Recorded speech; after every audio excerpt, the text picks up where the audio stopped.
Hey friends, welcome to week 3 of our Rachel and Leah study. I am super excited to spend some time with you again today.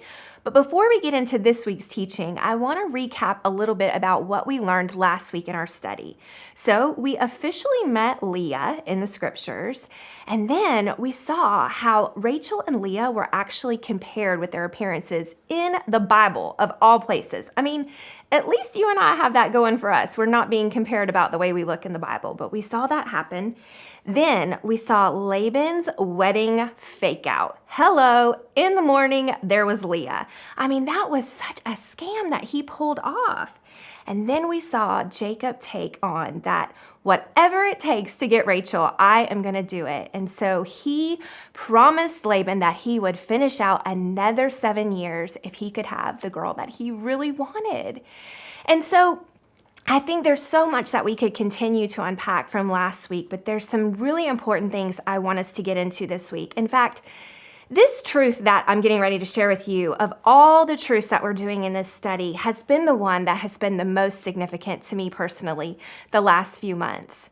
So our third truth of these 6 truths we're unpacking through this study is this: you don't always have to be okay. You don't always have to be okay. You know, a couple of months ago, I went through the hardest season of my life I consider thus far. I'm not foolish enough to think that I won't go through harder seasons in the future. But long story short, my mom was diagnosed with a brain tumor, and she went through surgery and never came out the same. And so our family was faced with this really life or death battle with my mom. And so we were given about 6 months to spend with her. And I wish I could tell you that those 6 months were amazing and we did all these great things, but they were really the hardest 6 months of my life. If you've ever been around someone who's had a brain injury or a brain tumor, it's a very difficult process to walk through that. But I also know it's one of the greatest privileges of my life to have said that I spent the last 6 months with my mom literally by her side most of the time around the clock. But you know what? A lot of times people kept sending me messages saying, "You're strong, you can do this, keep fighting, don't give up on this process." But you know what? One day I got to the point where I just had to be willing to say, you know what? I'm just not okay. I'm not okay. And there's nothing wrong with getting to that place of admitting that you're not okay. But where the problem comes in is when we can't ever be okay. So it's okay to not be okay sometimes, but it's not okay to never not be okay. And so I had to really wrestle with God. And you know, as I was studying this story of Rachel and Leah, I saw them getting to these places where in their soul, they weren't saying it how you and I talk to each other, but what they were saying by the words they were speaking and the actions they were taking was they were giving us a clue that their soul was not okay. You know, I'm not a big fan of that question, how are you? Because, I mean, are we ever going to really tell someone how we are in passing or, you know, at the grocery store or in the hallway if we run into somebody? We're not going to say, hey, I'm not really okay today. We're going to say, I'm fine, I'm okay, I'm great. But I think when we sit down and we have conversations with people, I think there's a really powerful question we can ask. And it's the question of, how's your soul? Instead of asking, are you okay? Asking, how's your soul? And so this week, I really want you to spend some time asking yourself that question, how is your soul? Because the reality is you and I are going to go through hard seasons. I mean, I can't tell you that if we follow after God, you know, everything's just going to fall into place and it's just going to be peaches and cream all the time, because it's actually almost the quite opposite. The Bible is full of instructions and guidance and wisdom to help us get through these hard times. And I really wish that Rachel and Leah had taken the time to really ask themselves, how's my soul in the midst of this comparison battle? It wasn't fair. It wasn't right. There was a lot of messed up things that were happening. And so you and I can relate to that because there's things in our life that's not fair. It's not right. And it doesn't make any sense.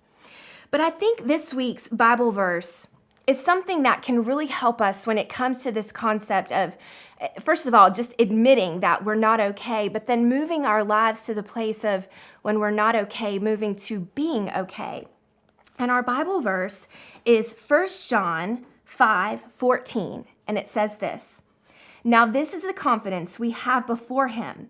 Whenever we ask anything according to his will, he hears us.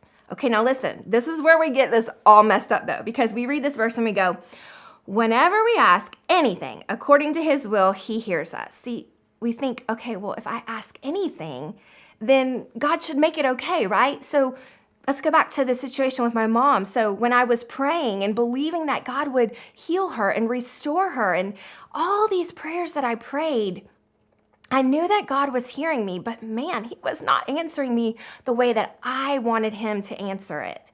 And so I think it's incredibly important that we see the second part of this verse that says anything according to his will. And so see, you and I don't always know exactly what God has planned in these hard, messy situations.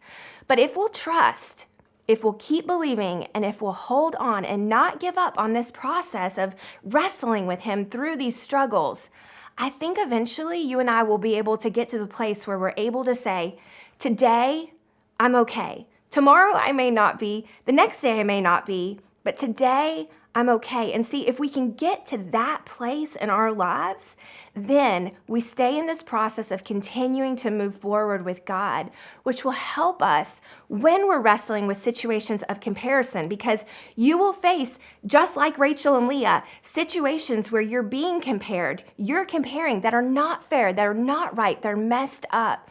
But if we will hold tight to the confidence that God has for you and I, knowing that he is hearing us, he is listening to us, and ultimately he is guiding us. So I hope you have a fantastic study this week. I hope you continue to wrestle with your soul, with these not okay type moments. But then I really hope and I pray that you start to move yourself to a place where one day you'll be able to say, today, I'm okay.